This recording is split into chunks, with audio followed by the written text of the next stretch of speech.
Yeah. I'll come back in a little bit. All right, cool. And it's fine if you come back in. Either way, it doesn't matter. Thanks. Okay.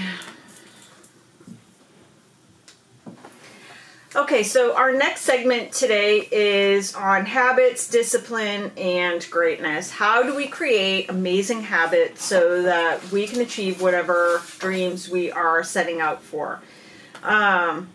As far as handouts, there's no handouts to this program. We're going to just talk through some of the things we can do to develop phenomenal habits and disciplines for our businesses and our lives. So when I think about habits and discipline, I think about the water hyacinth. So the water hyacinth is this plant that basically expands very quickly. So what you see is like they develop on ponds where you'll see this one little purple flower floating along the pond, and then the next day you'll see like 200 of them, and then the next day the whole pond is filled with the water hyacinth. And that's what I think about when it comes to habits, because basically when it comes to developing like a success mindset or going after a massive dream, what you have to realize is that it's going to take repeated actions over and over again. That's oftentimes you will see no results the next day. So it's doing certain things that even though there's going to be no result tomorrow, you know that you cannot achieve that end goal without this repeated step every single day. But if you just keep doing the action, then all of a sudden, like the water hyacinth, after a while you end up with a massive amount of success because it will snowball. So first, I like to tell people, especially in sales and business, there is no magic bullet. It does take work. You can't make $200,000 a year if you're spending 2 hours a day just playing on the internet. You can't lose 30 pounds in a week. You can't rub 20 years off your face with a cream. And you can't find lasting success with a scheme that is too good to be true. So success requires that you have to put in some amount of work, create habits in order to achieve eventual success. Success is hard. The process is laborious. It's hard. It's sometimes boring. Becoming wealthy, influential, and world-class in your field is just typically a slow process of doing the same thing over and over. The truth is that you already know all that you need to know. You don't really need to learn more. New info or more info is not needed. You just need a new plan of action. And we spent a program the other day speaking about this and talking about what matters more than anything is our ability to act. Like, act will trump your knowledge every day of the week. So developing an action plan. The reason this is so important is because if you think about all the success books out there, there are millions of books on how to be more successful. The reason there's so many books on it is because so few people actually act. All you need is like one good idea and actually act on it, and then you don't need all that other information. So you need to become a person that's prone to action every single day and then develop some disciplines and habits around that action. Be the tortoise. Be the person that'll win because you have positive habits that you develop consistently and then applying those habits. The compound effect is that if you take small, smart choices and you apply them consistently over time, you can create a radical difference in your life. One thing that I compare it to in my own business, so over the last 4.5 years, we've now grown to, in the next 30 days, we'll be at about 440 real estate agents. And people look and they're like, wow, I've had one company and I've had 10 real estate agents for the last 5 years. How do you go to 440 real estate agents? And the difference is that I wake up every single day and I recruit for 2 hours a day. So that means me making phone calls, emailing people, but every day I've time blocked a couple of hours that I'm just working on recruiting. Now, do sometimes days or weeks go by that I get zero results? 100%. Absolutely, time goes by where I get zero result. But that is why I do not track the weekly or daily result. I don't worry about that. I know that by the end of the year, for me to add, say, 100 real estate agents, that these are the things I must do for a couple hours every single day. And I don't worry about it if a week goes by and nobody has agreed to take an appointment with me. So I also say don't get tripped up by the simplicity of the concept. We said earlier that sometimes the problem with success in life is that the things that are so simple to do, like building a vision board, so simple to do, or creating a simple habit of making 10 prospecting calls a day. If you made 10 prospecting calls a day in your real estate business, where you call somebody 10 times a day, just say, hey, I just want to give you a reminder that I'm in the real estate business. Who do you know that might be interested in buying or selling a house? If you did that 10 times a day, you'd be so far ahead of every other real estate agent 2 years from now. Are you going to see an immediate result? Maybe not, but that's 70 calls a week you'd be making that most real estate agents don't make in a year, that you'd be making in a week. So where people get tripped up is that it's just such a simple concept. You mean you're telling me that I could be one of the top 10 real estate agents in a company if I just made 10 phone calls a day, reminding people that I'm in real estate and asking who they know that might buy or sell a house? The answer is yes. But the problem is that most people will quit on day 8, because on day 8 they've made 70 or 80 calls and they've had 0 results, so they simply stop doing it. So they quit. Kind of like a diet. People go on a diet, they're 10 days in, they haven't lost the weight they want, so they give up. So sometimes it's these little things and we end up quitting way before we get that hyacinth effect. So you have to learn to keep going. The small, seemingly insignificant steps completed consistently over time will create a massive difference in your life and your business. So what you should think about is when you are creating some habits for your daily life, and they can be for work or for personal, try to think about what life will look like a year from now or 2 years from now if you continue to do these things. Don't think about what is my life going to look like in 30 days if I do these things for the next 30 days, because your life is going to look the same in 30 days if you implement these things. So don't track it by what life is going to look like 30 days from now. Say, if I do these things every day for a year or 2 years, what will my life look like at the end of a year or 2 years? The most challenging aspect is that we have to keep working for a while consistently and efficiently before we see any payoff at all. So you have to understand that payoff is never going to come quickly. Most fail because of their success. What I mean by that is, especially in real estate business, real estate agents will say, okay, I tell any real estate agent, if you make 10 phone calls a day to people and just say, I just want to remind you that I'm in real estate, who do you know that might be looking to buy or sell a house? If you do that consistently, 7 days a week for a year, 2 years from now, you're going to be one of our top 10 real estate agents. Well, typically what will happen is a large percentage of those real estate agents quit very soon. So they quit 2 weeks in, because in the first 2 weeks, you're not going to see the results. It's going to take a while before you see the results. The other piece that sometimes happens is you will get the people that keep going to month 2, month 3, month 4, and they start getting results and they start getting busy. And then when you start getting busy, there's more different kinds of work that come into play.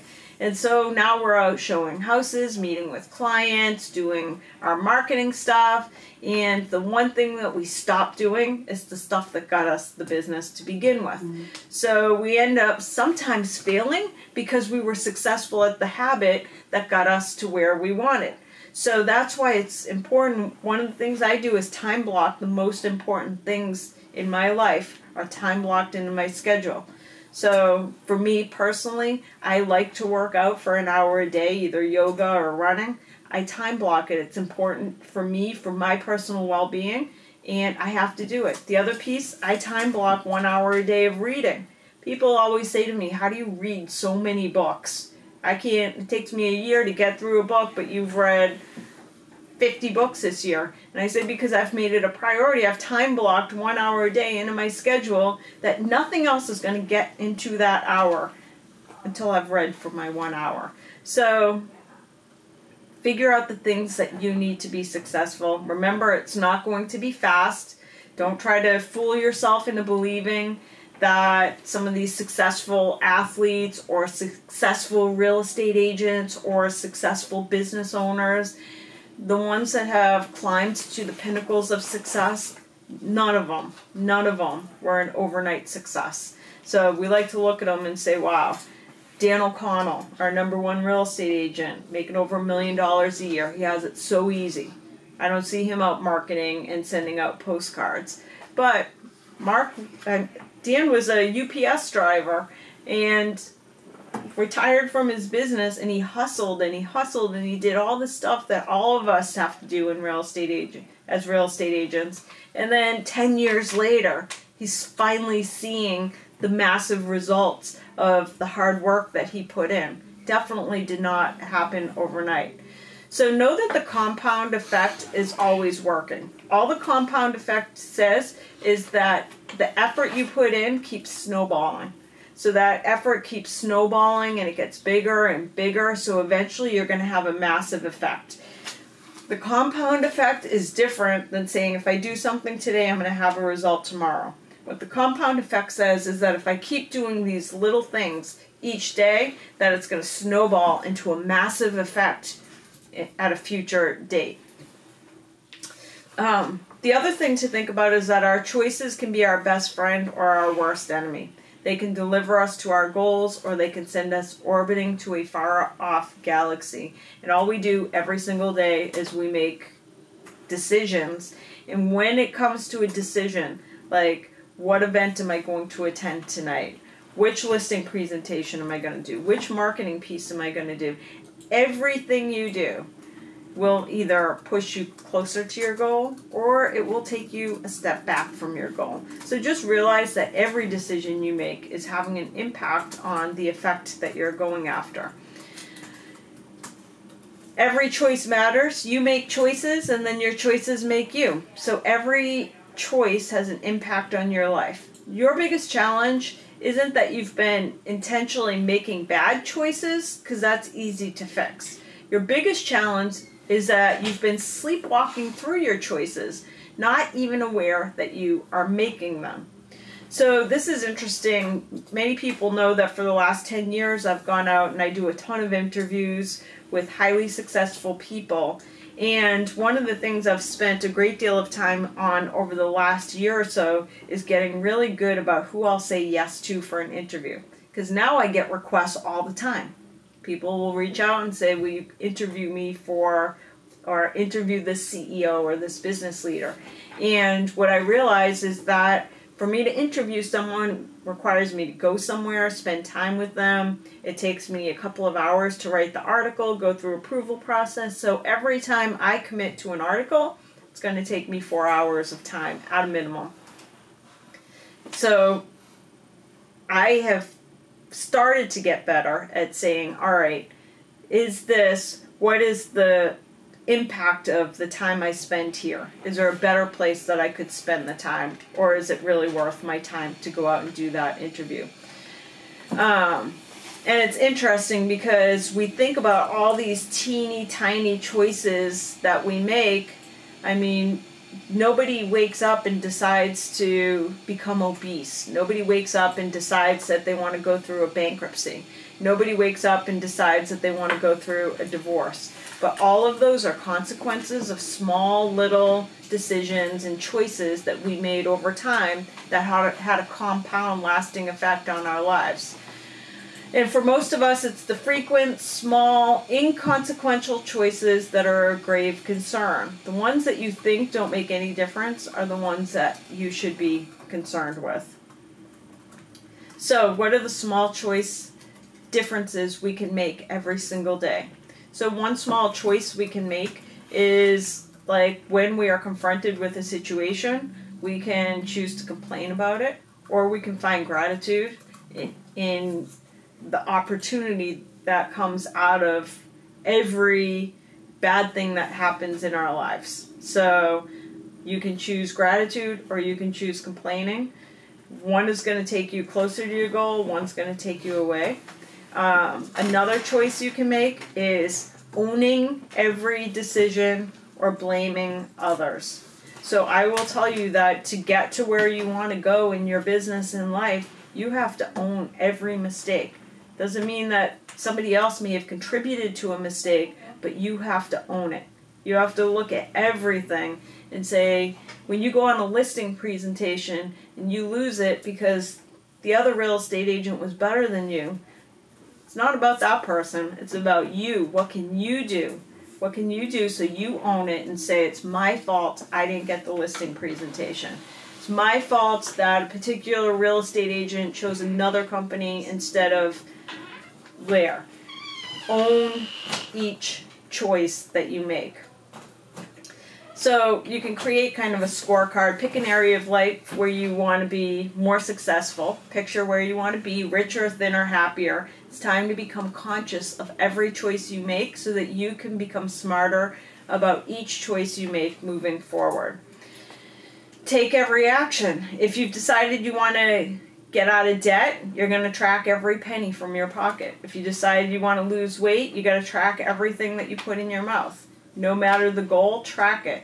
So first you have to decide what is the area of your life that you want to make an impact on, because once you decide what the impact is you're going to make, then we're going to get to the action. And as we said before, knowledge gets you nowhere in life. Action will take you to where you want to go. Tracking creates a habit of understanding the impact of your decisions.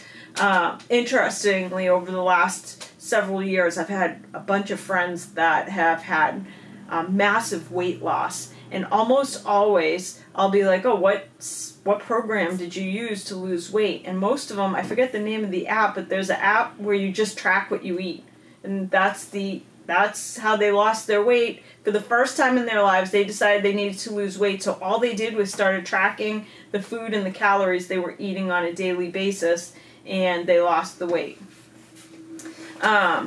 When you start tracking, you begin to see small daily habits will make or break you. The cost of a $4 a day coffee habit over 20 years is $51,000. Seems minor, doesn't really impact us on a daily basis. We think we're not impacting our lives, but there's a compound effect to everything you spend. Once you start tracking your life, your attention will be focused on the small things you're doing right as well as the small things you're doing wrong. Small course corrections applied consistently over time will create massive results in your business. The littlest disciplines pay off over time. So if you think about it, when it comes to horse racing, horses win by a nose. The one that wins, they literally win by a fraction of an inch, but they get 10 times the prize money. The number one horse is not 10 times faster, but the little bit of extra discipline made it slightly better, which resulted in a compounded reward. So it's never too late to start.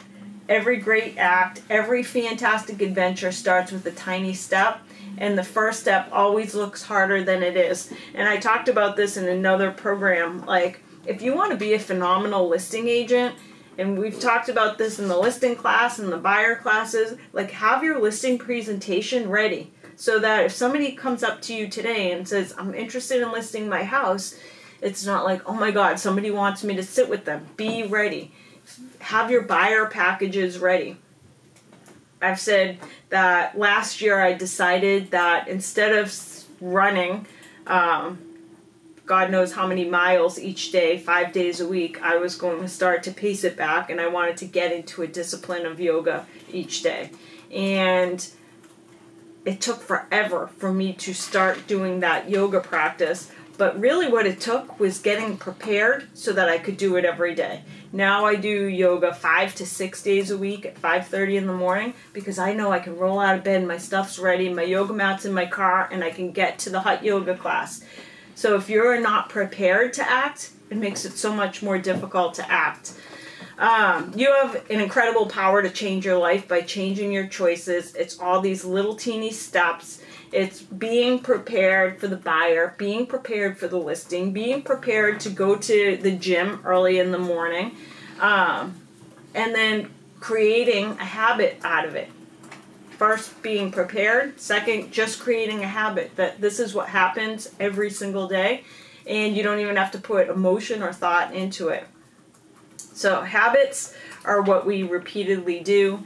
There are negative habits. Indulging in bad habits doesn't seem to have any negative effects at all in the moment.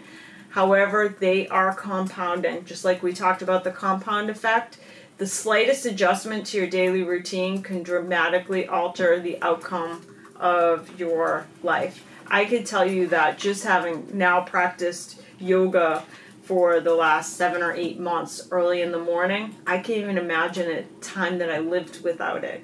The same as I talked about that I time block 1 hour a day every single day of my life. 1 hour a day is dedicated to reading. And I look at it that I have learned more than like somebody that's gone for a Harvard business degree. I've learned more from reading for 1 hour a day. And think about the compound effect of that. How has that influenced my business and my life? Just that small little regimen of reading each day. Know your why. You've got to have a reason if you want to make a huge improvement in your life. Know why you want to do it, and to make what is making you want to make the necessary changes. What's your motivation? Having an idea of what your why is helps you get you to stick through the grueling, the mundane, and the hard days. If you have people that motivate you. So what I will say is, I've said over the last several years that having left our previous franchise 4.5 years ago, one of the things that gets me out of bed every day is I have a point to prove to a hater. So you can either let it propel you or you can let them slow you down. And whether it be good or bad, like, they get me out of bed every day, and they have put fuel into my engine, and my previous franchise is the one that will help get us to become the #1 real estate brand in New England. So it's important to think about, because we all have haters. We all have haters, and we can either let that like hurt us or bring us down or slow us down, or we can say, you know what, I'm going to take it and I'm going to turn it into something great. Also, you need to think about, to get to where you want to be, who is the person that you need to become? So many years ago, when I was in my early 20s, I had this massive dream. I knew that someday I was going to own massive empires. I knew that I was going to make an impact on people's lives. And I started looking at the people I admired most. And I would look at, like, if I want to be like that person, like, what's different between them and who I want to be? So one example is like a Richard Branson. And I would look at somebody like Richard Branson and I'd say, okay, what's the difference between me and Richard Branson? And you can take it down to like the level of, for example, at the time, I had a massive fear of flying. I did like getting on an airplane. And why did I have a massive fear of flying? Because it was instilled in me by my parents. By the way, most of these terrible like fears we have are instilled in us from a totally non-logical place, like our parents just instilling a fear into us. So I had this massive fear of flying. So I said, you know what? If I want to be like Richard Branson, I better learn how to love to fly. And so I conquered that one fear. I said, I'm going to be so good at flying that, and now I look at it that I enjoy it. I've flown all around the world, all different places, and now I find it relaxing. And I can't even imagine there was a day that I hated to fly. I always felt as a kid that I was stupid because I was not a great learner in school. And then I started looking at the people that I admired the most, the people that I want to model myself after. And even though I was like a C student, a D student, I couldn't get into any college when I graduated from high school. I got declined to UMass Lowell. Didn't even know it was possible to get declined to a state school, but I managed to do it. But in my early 1920, I looked at it and I said, well, the people I admire the most, if I'm going to be a world changer, if I'm going to be one of those people, then all of them like love learning. So I have to figure out a way to love learning. And then, so I started slow. I started at like a community college, did really well there because I applied myself for the first time, and then ended up going on to Bentley. I eventually went on to become an attorney, and I decided that if I wanted to be that person, I needed to be a person that really loved learning. So whatever your goal is, like, you have to determine who is the person you need to become in order to get there. And there's always going to be something different where you say, you know what? That person loves flying and I can't fly. That person loves learning and I hate learning. So then you have to slowly figure out the habits to close the gap between the person you are today and where you're headed. Some techniques for creating great habits. Set yourself up to succeed. Surround yourself by the right people, place, and things. This is going to be one of the hardest things. Like, you got to find a place for the people that are not propelling you forward, and surround yourself by the people who support where you're going and believe in what you're going to do. Start looking at how you react to situations, because you can always, even in the worst situations, you can find something beautiful and positive and life-changing out of it. I'm a huge fan when it comes to creating a habit of making public displays of accountability. I definitely say on Facebook and all these public places, we're building the #1 real estate brand. To be #1 in New England, we need to be helping 20,000 families a year buy and sell real estate. I have no problem putting it out to the world, because now it's on me. Now I have to go out and achieve that goal. But that's why you see sometimes people putting out on Facebook like their goals, their weight loss goals, and sharing it so that somebody out in the world can hold them accountable. Have a success buddy, somebody that's going to hold you accountable. Create contests to have groups of people that are all helping you towards your goal. Create celebration milestones. And then one technique is to always prepare for failure along the way and be patient. There will absolutely be failures, but I always say that the failures along the way are just to kind of build your muscles, because if it were easy, everybody would be able to get to where you want to go. But you need those failures to help you build the muscles to keep you going. Once you continue to work on those habits, they eventually become a routine. So I don't really look at it that reading for 1 hour a day is really a habit. I really don't look at it that waking up at 4:30 every morning to get to my yoga class is really a habit anymore, because I don't even think about it. Like, it's just a routine. It's just like, I don't have a choice.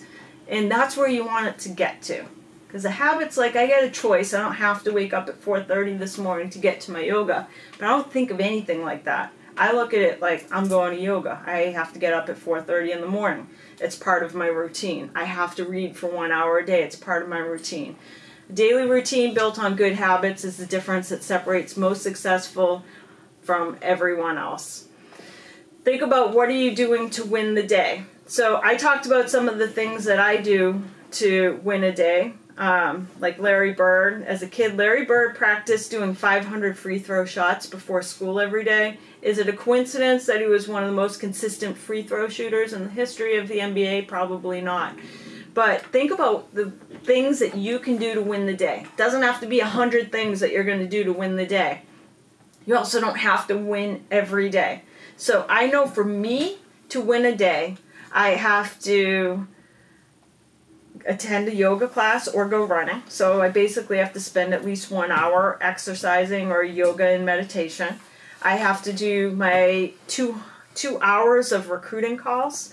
I have to read for 1 hour a day, and I shouldn't eat carbs. I really win the day if I eat no carbs that day. So those are the things I have to do to win a day. Do I win every day? Definitely not. Do I win most days? Yes. And by winning most days, I end up winning the month, and then I end up winning the year. So figure out the few things you have to do each day so that in your mind you can check it off and say, today I won the day. The time and energy it takes for you to repeatedly stop and start and get back to momentum makes your trip 10 times longer. So don't start something and then quit it and then restart it. That's not to say that you have to be down on yourself because you screw up and you have a bad day. Just get back on and do it again. But when you say that you're going to do something, when you commit, when you say I'm going to make my 10 prospecting calls each and every day no matter what, simply stick to it. Take off once, maintain regular speed. Even if it's slower than everybody else, you don't have to say I'm going to make 100 phone calls every day. Just do your 10 phone calls every single day.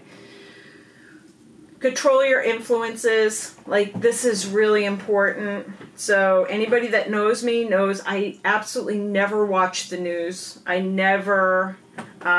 just don't listen to the news because there's really nothing ever good that comes out of it. For 1 hour a day that most people spend watching terrible junk going into their brain, for that 1 hour, I spend reading something good information going into my head that I can actually utilize.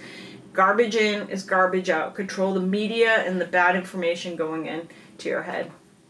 Recap. There's no magic bullet. Success is hard. It's boring. Small, smart choices plus consistency plus time can create a radical difference. We talked about why many people fail because of their success. Because don't forget, if you do those consistent things, you're going to start to see success. That doesn't mean you stop doing the things that got you to the success, because that means your failure your success creates failure. Small choices make a huge difference. So small choices like I'm going to complain about this versus gratitude, or owning versus blaming. If you are not achieving your goals in business or life, there is one person whose fault it is. It is you. Interestingly, we're in the business of recruiting real estate agents. The reason why it's so easy to recruit real estate agents is because real estate agents think that if they go somewhere else, they're going to be more successful. What I know is that the success of each and every one of us is inside of us. It has so little to do with the tools, the training, and the technology available. Do we provide that for everybody at LAER? 100%. But it's only as good as the human being who has committed to using it. Create a scorecard and track your choices. Turn your habits into a routine so you're not thinking about it. You're just doing it. You're not waking up and saying, am I going to go to yoga today? You just go to yoga. Be consistent so you don't lose momentum. Control your influences.